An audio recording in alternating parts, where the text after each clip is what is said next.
नमस्कार. आनंदाची गुरुकिल्ली या चॅनलमध्ये तुम्हा सर्वांचे परत एकदा खूप खूप स्वागत. तुमचं मन ही तुमची अमूल्य अशी संपत्ती आहे.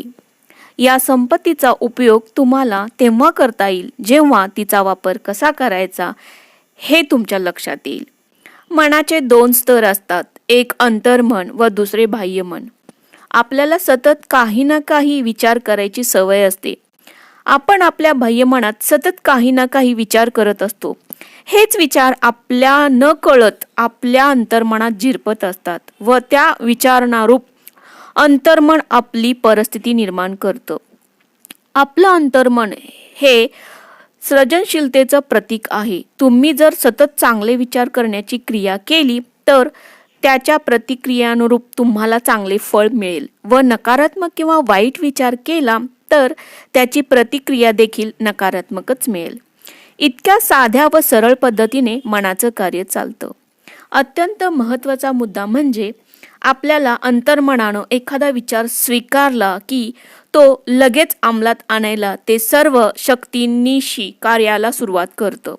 एक सरळ सत्य म्हणजे अंतर्मन आपण केलेल्या चांगल्या वाईट दोन्ही प्रकारच्या विचारांना अंमलात आणायला सारख्याच रीतीने कार्य करतं.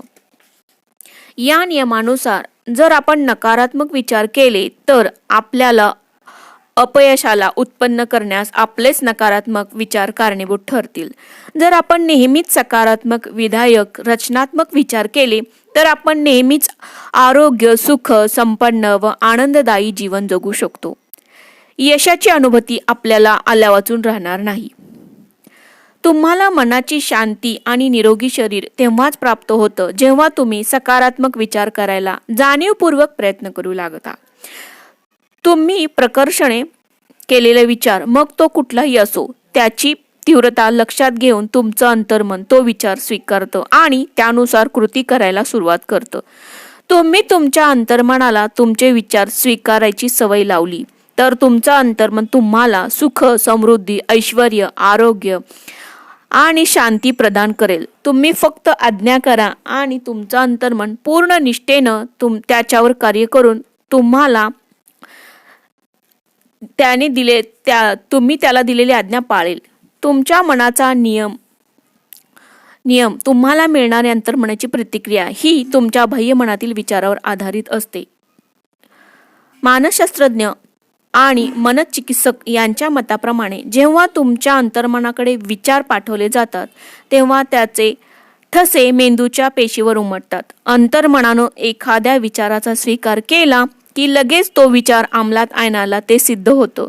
हा हेतू साध्य करण्यासाठी तुम्ही आयुष्यभर जे ज्ञान मिळवलं आहे ते सगळं विचाराच्या साहाय्यानं अंतर्मनाद्वारे उपयोगात आणलं जातं. तुमच्यातील अपार शक्ती, ऊर्जा आणि शहाणपण ते हे कार्य सिद्धीस नेण्यासाठी उपयोगात आणतं.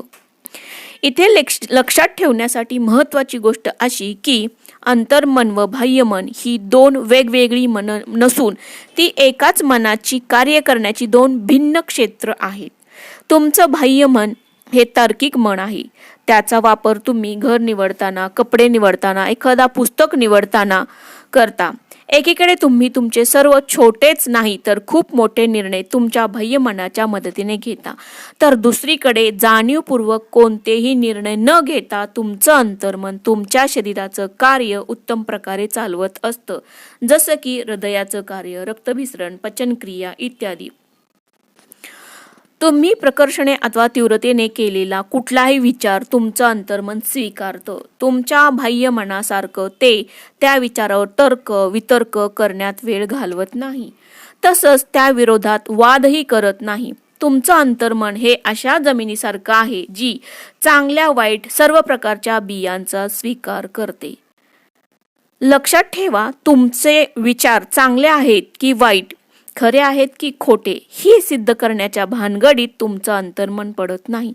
ते फक्त तुमच्या विचारांच्या किंवा सूचनेच्या प्रकारानुसार प्रतिक्रिया देत असतं.